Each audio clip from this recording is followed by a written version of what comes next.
Welcome to my blue circle. Today I want to talk about the most general idea and problem or issue that people might have with yoga. Well, first of all, what is yoga? Yoga is achieving oneness. Yoga means coming together of the supreme consciousness and the individual consciousness, the Brahman and the Atman. Well, this is all done within the principle of advaita, which means that there is oneness. Everything is just one. You can say organism.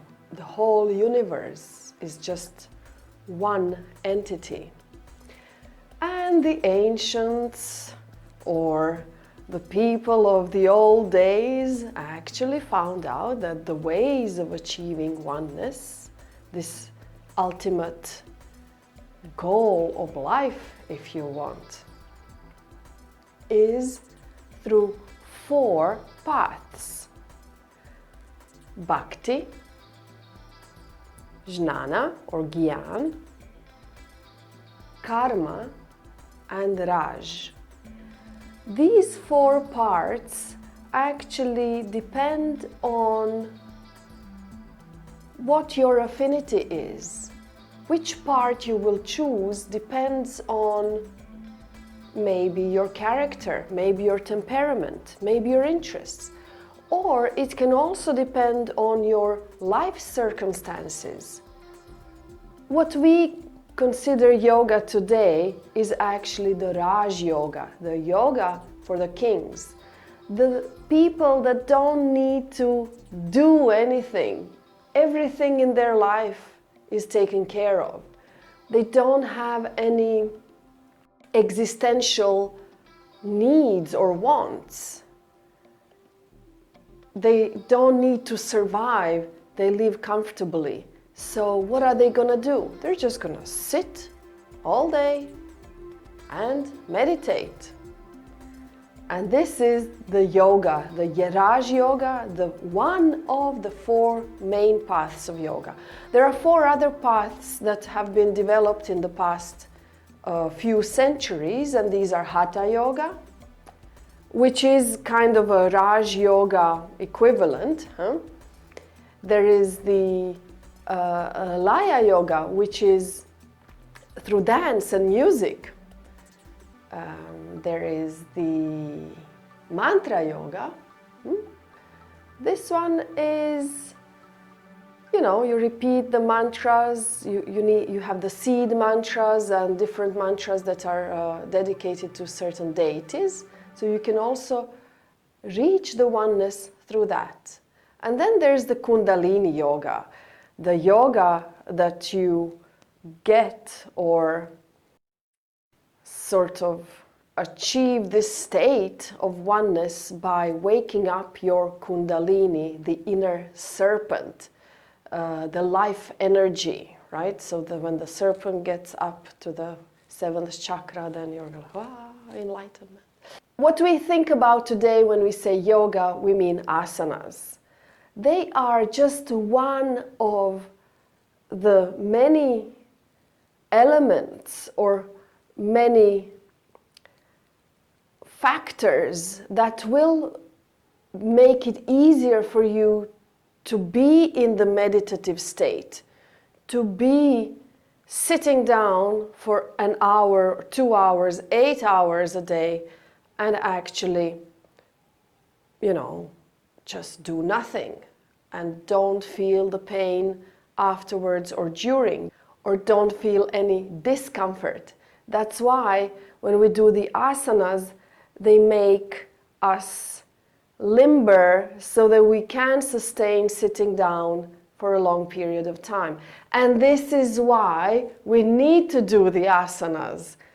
No matter what your path of life is, if you are sitting down most of the day, you should do the asanas because they are the perfect exercise for sitting down. Think about that. However, if you feel uncomfortable during the asana practice, if they are too challenging for you or if they are too boring for you, you don't have to stick with it. Choose another path of yoga. Maybe karma yoga is for you. Maybe laya yoga. Maybe you should think about being creative and achieving this state of, we also call it flow, the state where you actually stop thinking about yourself and stop being aware of yourself, but you just become the doing, the whatever you are busy with at the moment. And this is the state of yoga. For many people, asanas are neither the time nor the place where they can achieve this oneness, this state of flow, the state where you are focused on the doing 100%, and when you lose the awareness of the self. Asana practice are usually the time where we are sort of struggling and we are kind of wanting to achieve something. We have a goal, we have a challenge, we have a purpose. There's always some kind of agenda with the asanas. Intention. This does not exist in the meditation state. This is why I think that all of those Instagram posts with inspiring quotes from, I don't know, Mahatma Gandhi or some kind of big thinker with the person in the perfect asana, they are a little bit misguided and misplaced. This is not the place where you reach yoga. The triangle pose, or the nataraj, or the eagle pose, or handstand, whichever you want. These are not the yoga spaces. These are just the preparations for you to be able to sit comfortably so that you can get this sense of losing yourself in the moment. Think about it as packing yourself for the flight. The suitcase itself is not going to take you to the destination.